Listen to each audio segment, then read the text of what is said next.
A few years ago, I picked up this crashed '04 Ninja. I got it for about 800 bucks. Now it started and ran okay, but it was pretty ugly. So I finally pulled it out of storage and figured it'd be way easier and much more fun to put it on the track.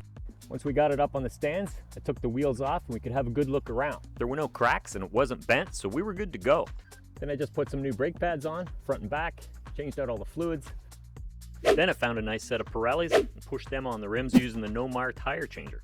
What a brilliant piece of kit that thing is. Then, with a quick balance, all we had to do was mount them back on the bike. Boom, done. Just that easy. Now the sprockets on this thing look pretty good, but I did take the time to wind on a brand new chain. I didn't really have to, but it's well worth a couple $100 to make it right. And so far, I haven't spent much to end up with a pretty decent track bike.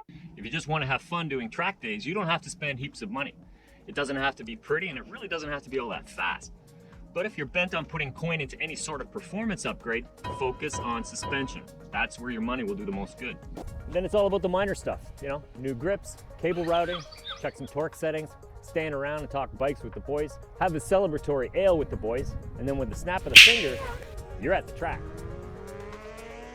And that's pretty much some of the most fun you'll ever have on a motorbike. Get out and do a track day. If you've done it, you know what I'm talking about. And if you haven't, I highly recommend you give it a try. Check out this video right here to see what it's all about. All right, I got stuff to do. See ya.